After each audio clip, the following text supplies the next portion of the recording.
को और मैं आपको सुनाने जा रहा हूं कहानी एक थी शिरीन। ये इस कहानी का दूसरा एपिसोड है। अंधेरे के कारण शरीर की पुरानी मालकिन हुकुम सिंह के घर चली गई थी। उसे लगा था कि यह उसके मंगेतर का घर था और इसी कारण वो मारी गई थी, मगर उसे वहां बुलाने वाला कोई और नहीं, उसका मंगेतर ही था। वो उससे उसका पीछा छुड़वाना चाहता था। शिरीन अब अकेले एक जंगल में भागी जा रही थी। बारिश भी हो रही थी काफी जोर जोर से। वो बारिश से बचने के लिए कोई ठिकाना ढूंढ रही थी। तभी उसकी नजर एक गुफा की ओर गई। वो काफी संभल कर अंदर की ओर बढ़ी, क्योंकि जंगल में काफी खूंखार जानवर रहते थे और वो गुफा उनके रहने के लिए काफी अच्छी थी। अंदर कोई नहीं था, गुफा खाली थी। उसने चैन की सांस ली। बारिश बहुत ज्यादा तेज थी। उसने गुफा में और अंदर जाने का सोचा। अंदर जाते वक्त उसका पांव एक गड्ढे में पड़ा जो किसी को पकड़ने के लिए बनाया गया था। वो उस गड्ढे में गिर गई और उसी वक्त बाहर भी आ गई। वो सोच में उलझ गई कि एक सुनसान गुफा में कोई किसी को पकड़ने के लिए जाल क्यों बिछाएगा। उसने जानवर को पकड़ने वाला जाल समझा और वो आगे बढ़ गई। शिरीन को चोट नहीं लगी थी, मगर उसने जो कंबल पहन रखा था वो थोड़ा सा फट गया था। वो गुस्से में थी, मगर उसने शुक्र मनाया कि आसपास कोई नहीं था। उठते ही वो एकदम चौकन्नी हो गई। वो गुफा के अंदर की ओर से आती हुई नीली रोशनी देख सकती थी।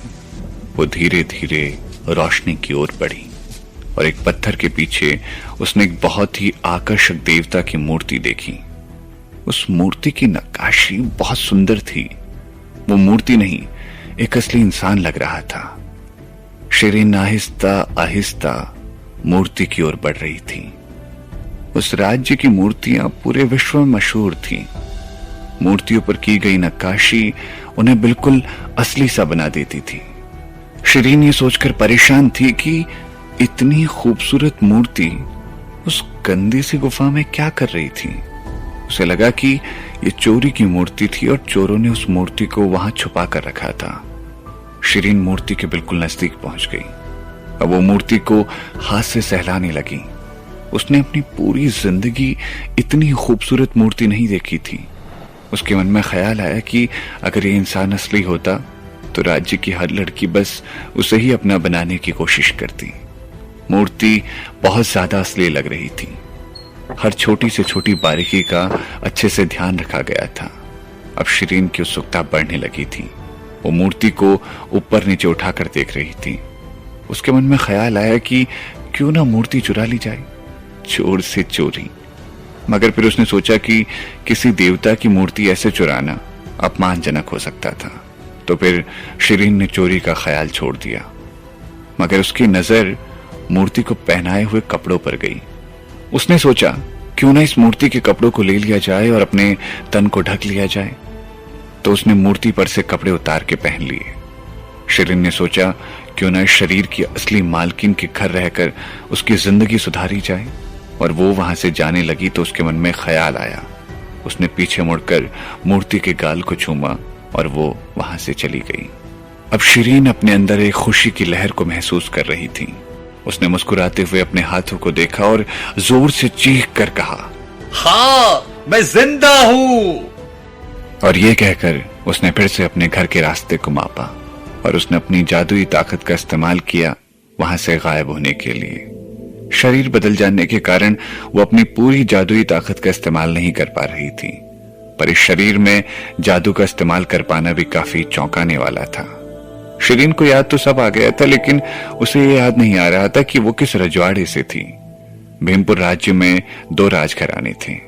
एक थे राणा और दूसरे थे सिंह। भीमपुर गांव में सभी जादू की कला में माहिर थे। वो 5 तत्वों में से एक को अपना बनाकर उसे उत्तम कर लेते थे। जो जितना अच्छा जादूगर बनेगा उसकी उतनी ही ज्यादा इज्जत बनेगी। शिरीन ने खुद को जादू की मदद से गुफा से बाहर पहुंचा दिया और जंगल की पूर्व दिशा में भागने लगी। अब गुफा में फिर से वही शांति हो गई थी। अचानक से गुफा में नीले रंग का तेज प्रकाश हुआ और वो मूर्ति एक इंसान में बदल गई। वो मूर्ति नहीं थी, वो बाबा जीतन स्वामी थे जो अपनी जादू की कला का अभ्यास कर रहे थे। उन्होंने मूर्ति का रूप ध्यान लगाने के लिए धारण किया था। ध्यान लगाने के लिए वो हमेशा ही ऐसा करते थे। मूर्ति बनने के बाद स्पर्श के अलावा उनके बाकी 4 महसूस करने की शक्ति खत्म हो जाती थी। स्पर्श की शक्ति होने के कारण उन्हें शिरीन का स्पर्श महसूस जरूर हुआ था, मगर वो कुछ कर नहीं सकते थे, क्योंकि वो अपने ध्यान लगाने की प्रक्रिया के सबसे महत्वपूर्ण पड़ाव पर थे। बाबा ने फिर से खुद को देखा और पाया कि उनका बहुमूल्य कपड़ा कोई ले गया था और वो पूरी तरह से नग्न अवस्था में थे। उन्होंने जादू की मदद से अपना तन ढका और बाहर की ओर जाने लगे। तभी उनकी नजर कंबल के कपड़े पर पड़ी। उन्होंने उसे उठाया और उसे गौर से देखकर सोचने लगे कि उनके रक्षात्मक जादू को कोई तोड़ दे, ऐसा तो इस संसार में कोई नहीं था। उन्हें इतना तो पता था कि यह काम किसी बच्चे का था, क्योंकि उन्हें उन छोटे हाथों का स्पर्श जो उनके शरीर के ऊपर दौड़ रहे थे अभी भी याद था।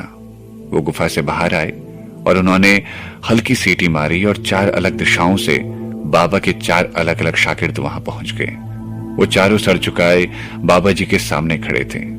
बाबा जी ने उनसे पूछा, क्या जब मैं ध्यान मुद्रा में था कोई गुफा में आया था? चारों शागिर्दों ने एक साथ कहा, नहीं गुरुजी। बाबा जी ने उसी वक्त चारों को कंबल का टुकड़ा दिखाया और कुछ कहा नहीं। बाबा जी का कुछ न कहना भी डरावना था। बाबा उस सदी के सबसे ताकतवर जादूगर थे।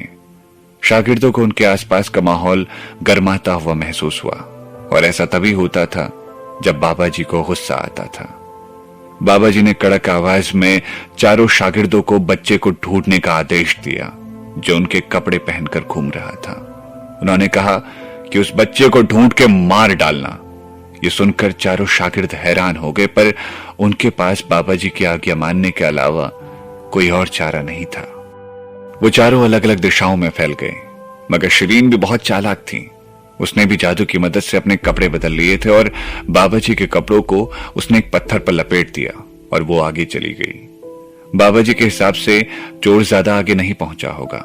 उन्हें अपने शागिर्दों पर पूरा विश्वास था। उनके एक शागिर्द को बाबा जी के कपड़े पत्थर से बंधे हुए मिले। जैसे ही वो उनकी ओर बढ़ा, उसे अपने पीछे कुछ महसूस हुआ। पीछे मुड़कर देखा तो उसे पता लगा कि बाबा उसके पीछे खड़े थे। बाबा जी ने उसे पूछा, क्या तुम्हें वो बच्चा मिला? शागिर्द ने सर झुकाकर उत्तर दिया, नहीं गुरुजी, पर आपके कपड़े जरूर मिले हैं। बाबा जी की नजर कपड़ों पर गई और वो गुस्सा हो गए। फिर से आसपास का माहौल गर्माने लगा, तापमान में बढ़ोतरी होने लगी। तभी एक दूसरा शागिर्द आया और उसने बाबा जी को हुकुम सिंह की मौत की खबर सुनाई। वो कहने लगा कि गुरुजी, हुकुम सिंह ने यहाँ जंगल में खुफिया घर बना रखा था, जहां वो रोज नई छोटी छोटी लड़कियों के साथ अय्याशी करके उनकी ऊर्जा सोख लेता था, सिर्फ अपनी जादुई ताकत बढ़ाने के लिए। और तो और गुरुजी, सुनने में आया कि हुकुम सिंह के साथ साथ उस बच्ची ने हुकुम सिंह के यहाँ काम करने वाले 2 ताकतवर सिपाहियों को भी मार गिराया है और एक दासी की भी जान ले ली उस बच्ची ने। बाबा जी को इतना तो समझ आ गया था कि उनके कपड़े भी उसी लड़की ने चुराए थे और उस लड़की के पास जादुई ताकत भी थी, क्योंकि हुकुम सिंह भी जादू का परम ज्ञानी था और उसे मारना किसी आम इंसान के बस की बात नहीं थी। और तो और बाबा जी उस बच्ची की चतुराई देखकर और ज्यादा खुश हो गए थे, क्योंकि उसने जानबूझकर गीले पत्थर पर बाबा के कपड़े बांधे थे ताकि उन कपड़ों में से उसकी गंध आना बंद हो जाए। ये सब देखकर और सुनकर बाबा जी को एक चीज तो समझ आ गई कि ये कोई आम बच्चा नहीं था। बाबा जी हल्का सा मुस्कुराते हैं और अपने शागिर्दों को कहते हैं, आज के लिए इतना काफी है।